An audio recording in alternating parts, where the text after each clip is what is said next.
আসসালামু আলাইকুম। বাংলাদেশ টেলিভিশন চট্টগ্রাম কেন্দ্র সুধীমণ্ডলী, আপনাদের সবাইকে বিজয়ী মাসের শুভেচ্ছা জানিয়ে আমন্ত্রণ জানাচ্ছি আমাদের আজকের অধিবেশনে। অনুষ্ঠান ঘোষণে আমি ফারজানা সালাউদ্দিন। প্রিয় দর্শক, এখন পরিবেশিত হচ্ছে বিশ্ব লিও দিবস উপলক্ষে আলোচনা অনুষ্ঠান লিও দিবস 2011।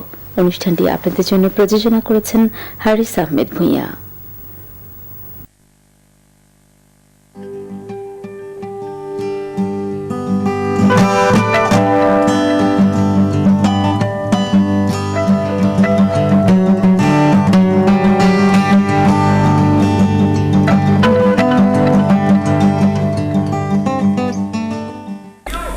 আসসালামু আলাইকুম। আপনারা জানেন লায়ন ইন্টারন্যাশনাল একটি আন্তর্জাতিক সেবা সংগঠন। বিশ্বের বিভিন্ন দেশের লায়নিজম যেভাবে চালিয়ে যাচ্ছে, বাংলাদেশেও লায়ন ইন্টারন্যাশনাল কার্যক্রম চলে যাচ্ছে। লায়নদের সবচেয়ে একটি উজ্জ্বল প্রজেক্ট হচ্ছে লিও। আর লিও হচ্ছে সমাজের কিশোর এবং যুবকদেরকে নিয়ে একটি সংগঠন, যে সংগঠনটি লায়ন ইন্টারন্যাশনালের সহযোগী হিসেবে কাজ করে। আপনারা জানেন আগামী 5ই ডিসেম্বর আন্তর্জাতিক লিও দিবস।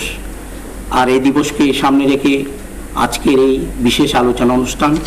আজকের এই আলোচনা অনুষ্ঠানে লায়ন এবং লিও নেতৃবৃন্দ আমাদের এখানে উপস্থিত আছেন। ওনাদের কাছ থেকে আমরা লিও সম্বন্ধে অনেক কিছু জানতে পারবো। তার আগে আমি ওনাদের সাথে একটু পরিচিত হচ্ছি।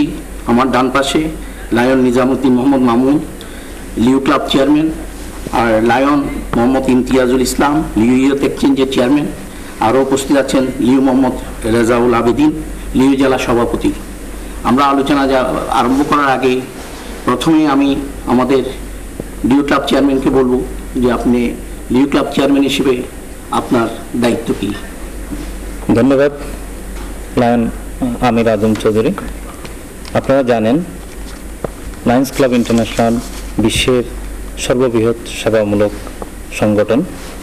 বিশ্বের 206টি দেশে লায়ন্স সদস্যরা দিবারাত্রি বিভিন্ন সেবামূলক কর্মসূচি বা কর্মকাণ্ড চালিয়ে যাচ্ছে।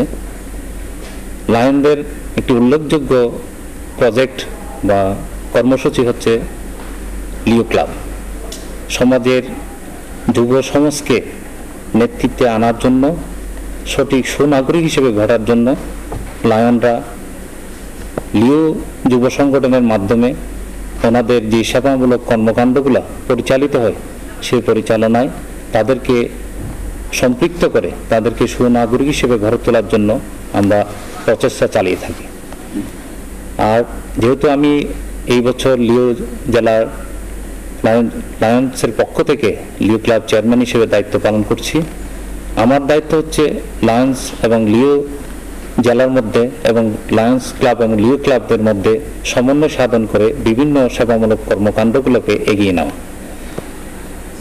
আমাদের বিভিন্ন সেবামূলক কর্মকাণ্ডে লায়নদের সম্পৃক্ততার মাঝে লিওদেরকে অন্তর্ভুক্ত করে আমরা ওনাদেরকে সুনাগরিক হিসেবে গড়ে তোলার ক্ষেত্রে অনন্য প্রচেষ্টা চালিয়ে থাকি। সেই দায়িত্বটি আমি এই বছর পালন করে যাচ্ছি। ধন্যবাদ। আমি এবার আসছি লিও ইয়ুথ এক্সচেঞ্জের লায়ন ইমতিয়াজুল ইসলাম সাহেবের কাছে। প্রথমে জানতে চাইব যুব নেতৃত্বে বিকাশের ক্ষেত্রে সারাবর্ষে আপনারা কি কি পরিকল্পনা নিয়েছেন? ধন্যবাদ জনাব আমির আজম চৌধুরী।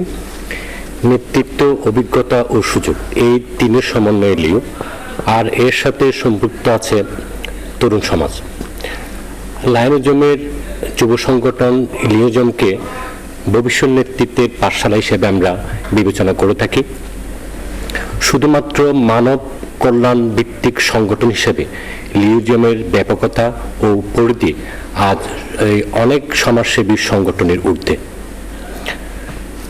অসহায় মানুষের কল্যাণে কাজ করার পাশাপাশি লিওরা নিজেদের মধ্যে ভাব বিনিময়, নেতৃত্বের বিকাশ, উন্নত জীবনের সবকিছু আমরা লিওজমের মধ্যে প্রস্ফুটিত হতে দেখি। তাদের অভিজ্ঞতা অর্জনের এবং নেতৃত্বের গুণাবলী অর্জন ও বিকাশের জন্য আমরা বিভিন্ন পরিকল্পনা গ্রহণ করেছি।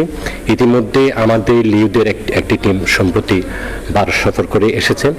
ওখান থেকে তারা বিভিন্ন অভিজ্ঞতা অর্জন করেছে এবং দেশে এসে অন্যান্য লিওদের সাথে তারা সেই অভিজ্ঞতাগুলো বিনিময় করেছে। আর হচ্ছে আমাদের সামনের জানুয়ারির 12-13 তারিখ কক্সবাজারে 2 দিন ব্যাপী লিও ইন্টারন্যাশনাল ইউথ ক্যাম্পের আয়োজন করতে যাচ্ছি। চিন্তা আসবে আপনারা লিও ইন্টারন্যাশনাল যে করবেন ওইখানে কি আন্তর্জাতিক পর্যায়ে লিও হ্যাঁ, আমরা বিভিন্ন দেশের, বিশেষ করে আমরা এশিয়ার মধ্যে বিভিন্ন দেশের লিওদেরকে আমরা ইনভাইট করে থাকি। আমরা আশা করছি এবার 20 থেকে 25 জন লিও আমরা এবার আমাদের লিও ইন্টারন্যাশনাল ইউথ ক্যাম্প যেটা কক্সবাজার হচ্ছে ওখানে আমরা তাদেরকে পাবো। আর সবচেয়ে বড় কথা হচ্ছে যে লিওদের নেতৃত্বের গুণাবলী, ইমেজ বিল্ড আপের সবচেয়ে বড় প্ল্যাটফর্ম হচ্ছে আমাদের এই লিও ইন্টারন্যাশনাল ইউথ ক্যাম্প। এবার ধন্যবাদ ইমতিয়াজ ভাই। এবার আমি যাচ্ছি লিও নেতা যিনি এবছর লিওদেরকে জেলা সভাপতি হিসেবে দায়িত্ব পালন করছে, আপনার কাছে আমি জানতে চাচ্ছি লিও সংগঠনটি জন্মকথা এবং কারা এর সদস্য এবং এই সংগঠনের সদস্য হতে হলে যোগ্যতাটা কি? ধন্যবাদ জনাব আমির আজম স্যার আপনাকে। আপনি জেনেছেন ইতিমধ্যে যে লিও ক্লাব হচ্ছে লায়ন্স ক্লাব একটি প্রজেক্ট এবং লায়ন্স ক্লাব স্পন্সরকৃতে লিও ক্লাব সঙ্গে পরিচালিত হয়। সর্বা ততোধিক লিও ক্লাব নিয়ে আবার একটি জেলা গঠিত হয়। বর্তমানে আমাদের যেটা আপনি বললেন জেলা 315 বিচার, এই জেলাতে বর্তমানে 26টি লিও ক্লাব আছে। আর এটির জন্মকথা আমি বলবো যে আজ থেকে প্রায় 54 বছর পূর্বে 1957 সালের এই 5 ডিসেম্বরে আমেরিকার একটি স্কুলে, এভিংটন হাই স্কুলে সর্বপ্রথম লিও ক্লাবটি গঠিত হয়েছিল গ্ল্যানসাইড লায়ন্স ক্লাবের অভিভাবকত্বে এবং পরবর্তীতে 1967 সালে এটিকে অফিসিয়াল স্বীকৃতি দেওয়া হয়, যার ফলশ্রুতিতে ওই বছরই বিশ্বের 18টি দেশে 200-এরও বেশি লিও ক্লাব গঠিত হয়েছিল। বর্তমানে বিশ্বে প্রায় 6,900টি লিও ক্লাব আছে এবং এর অধীনে প্রায় 16,000 লিও আছে। আর আপনি একটু যেটা বললেন এই ক্লাবের সদস্য হওয়ার যোগ্যতা, আসলে সমাজে সচেতন যে কোনো তরুণ তরুণী এই সংগঠনের সদস্য হতে পারে, তবে এক্ষেত্রে তাদের বয়সের একটি লিমিট থাকে যে 12 থেকে 30 বছরের মধ্যে তাদের বয়সের সীমা হতে হবে এবং এই ক্ষেত্রে তাদের যেটা দেখা হয় সেটা হচ্ছে সৎ, চরিত্রবান এবং গুণাবলী তাদের মধ্যে, মানব সেবা গুণাবলী তাদের মধ্যে থাকতে হয়, সেবা মনোভাব তাদের মধ্যে থাকতে হবে। আচ্ছা, আপনারা যে ক্লাব করেন মিনিমাম কয়জন লিও হতে হবে? আমাদের প্রতি ক্লাবে মিনিমাম 20 জন লিও থাকে, যারা সমাজে একটি 20 জন ছেলে বা মেয়ে একত্রিত হয়ে তাদের একটি ক্লাবের মাধ্যমে সেবা কাজগুলো শুরু করে থাকে। আর এটা জেনে নেবেন যে লিও, আমাদের যারা লিও হয় তারা সমাজ বিরোধী কিংবা রাষ্ট্র বিরোধী কোনো কাজে জড়িত থাকে না, তারা সবসময় রাষ্ট্রের পক্ষে, সমাজের পক্ষে কাজ করে যায়। ধন্যবাদ লিও রেজাউল। এবার আমি লিও ক্লাব চেয়ারম্যান লায়ন নিজামুদ্দিন মামুনের কাছে আরেকটি প্রশ্ন করছি। লিওদের সুনাগরিক হিসেবে গড়ে তোলার জন্য আপনারা কি কি বিশেষ কোনো পরিকল্পনা রয়েছে কিনা? অবশ্যই আমাদের এই লায়ন্স এবং লিও ক্লাবের যে সংগঠন, সেই সংগঠনের মাধ্যমে আমরা যুব সমাজকে সুনাগরিক হিসেবে গড়ার ক্ষেত্রে আমরা বিভিন্ন রকম কর্মসূচি গ্রহণ করে থাকি। যেমন লিও, LEO, লিডারশিপ এক্সপিরিয়েন্স অপরচুনিটি। ওনারা এই প্ল্যাটফর্মে এসে যুব সমাজ যখন উনি লিও মেম্বার হয়, উনি যখন দেখে যে এখানে লায়ন নেতৃবৃন্দরা সমাজের প্রতিষ্ঠিত ব্যক্তিত্ব সাথে মিশার সুযোগ এবং সেই সাথে ওনাদের যে অভিজ্ঞতা, এক্সপিরিয়েন্স, এগুলো শিখার মাধ্যমে ওনারা নেতৃত্বে উঠে আসার জন্য একটা প্রশিক্ষণ নিতে পারে। সেই জন্য আমরা বিভিন্ন কর্মসূচি গ্রহণ করে থাকি। যেমন আমরা স্কুলিংয়ের প্রোগ্রাম করি, বিভিন্ন কর্মশালার আয়োজন করি, সেমিনার আয়োজন করি। সেই ধরনের প্রোগ্রামগুলোতে আমরা যখন লিওদেরকে সম্পৃক্ত করি তখন ওনারা এই অপরচুনিটিগুলো নিয়ে এক্সপিরিয়েন্স, অভিজ্ঞতা অর্জন করে ওনারা নেতৃত্বে উঠে আসতে পারে। এবং আমরা দেখেছি বিগত দিনে অনেক লিও নেতৃত্ব বর্তমানে সমাজে বিভিন্ন পর্যায়ে নেতৃত্বে আছে এবং প্রতিষ্ঠিত ব্যবসায়ী, প্রতিষ্ঠিত চাকরিজীবী, প্রতিষ্ঠিত বিভিন্ন পর্যায়ে ওনারা প্রতিষ্ঠা লাভ করেছেন। আমরা চাচ্ছি আমাদের ভবিষ্যৎ যুব সমাজকে আমরা আমাদের এই লায়নিজমের পতাকা তলে এনে তাদেরকে সুনাগরিক এবং প্রতিষ্ঠিত নাগরিক হিসেবে গড়ে তোলার জন্য সবসময় আমরা সচেষ্ট থাকি। ধন্যবাদ। লায়ো ইমতিয়াজ ইসলামকে আমি প্রশ্ন করছি যে আপনি লিও ইউথ এক্সচেঞ্জের দায়িত্ব পালন করছেন, সেটা আপনি কিভাবে পরিচালিত করছেন আমাদের একটু বললে খুশি হব। ধন্যবাদ। লিওরা হচ্ছে তারুণ্যের প্রতীক।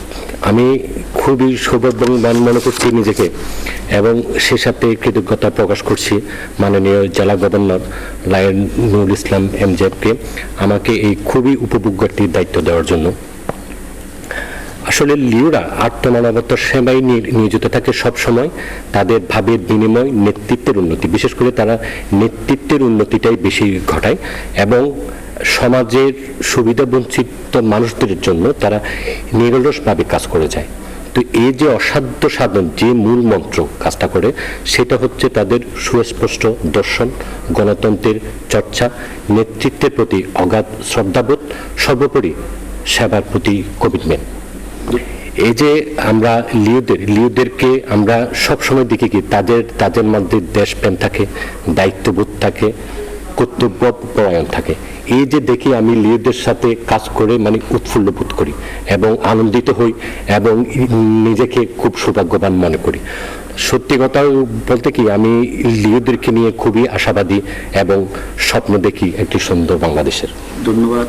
আমি এবার লিও রেজাউল আবেদী আপনার কাছে জানতে চাই, বাংলাদেশে এই সংগঠনটি আপনারা কি ধরনের কাজ করছেন? ধন্যবাদ স্যার আপনাকে। আসলে আমাদের এই সংগঠনে তথা এর সদস্যবৃন্দ স্ব পেশায় নিয়োজিত থেকে নিজেদেরকে গড়ে তোলে, পাশাপাশি সঠিক পরিকল্পনা এবং পদ্ধতিগত কাজ সম্পাদনের মাধ্যমে নিজেদের নেতৃত্বের বিকাশ ঘটায়। এছাড়া সেবামূলক কাজগুলোর মধ্যে আমরা যে কাজগুলো করে থাকি, রক্তদান কর্মসূচি আয়োজন, রক্তের গ্রুপ নির্ণয় করে থাকি, চক্ষু পরীক্ষা, চক্ষু ক্যাম্প আয়োজন, চোখের চিকিৎসা, বৃক্ষরোপণ, খতনা ক্যাম্প, ডেন্টাল ক্যাম্প, শীতবস্ত্র বিতরণ, ত্রাণ সামগ্রী বিতরণ, শিক্ষা সামগ্রী বিতরণ, বাসস্থান নির্মাণ। আপনারা করেন যে যুবকেরা তো সব স্টুডেন্ট, ওদের পড়ালেখার ক্ষতি হয় না? এক্ষেত্রে আমি আপনাকে বললাম, আমরা যারা যে পেশায় আছি ওই পেশার ওই দায়িত্ব পালনের পাশাপাশি আমি এই কাজগুলো করে থাকি। তো এই ক্ষেত্রে যারা স্টুডেন্ট, ওরা পড়ালেখা তাদের মুখ্য কাজ, পড়ালেখার পাশাপাশি তারা এটা করবে তাদের এক্সট্রা কারিকুলার হিসেবে।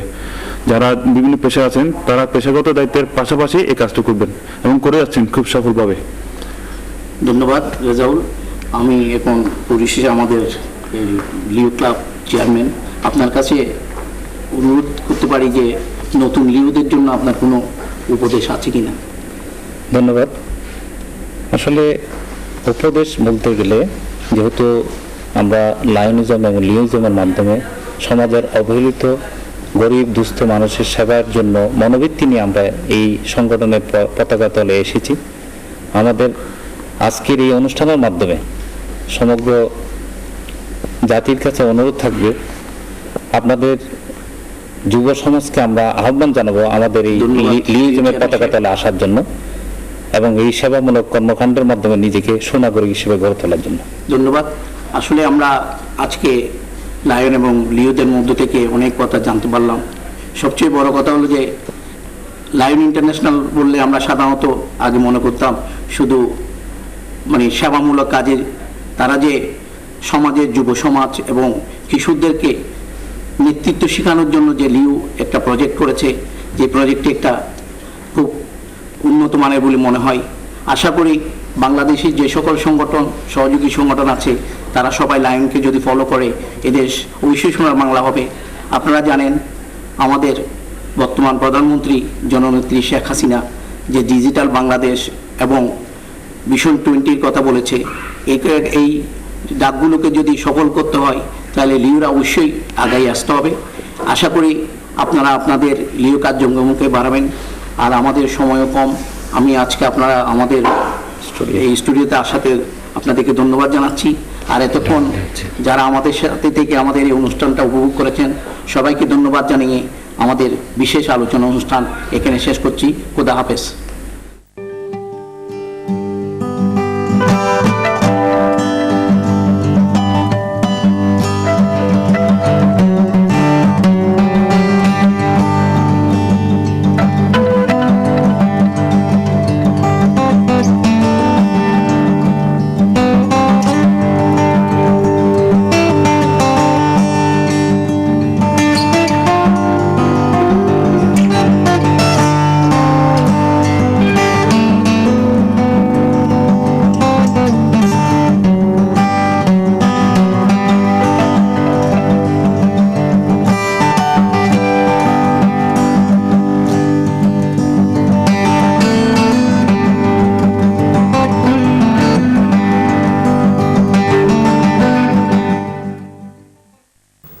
প্রিয় দর্শক,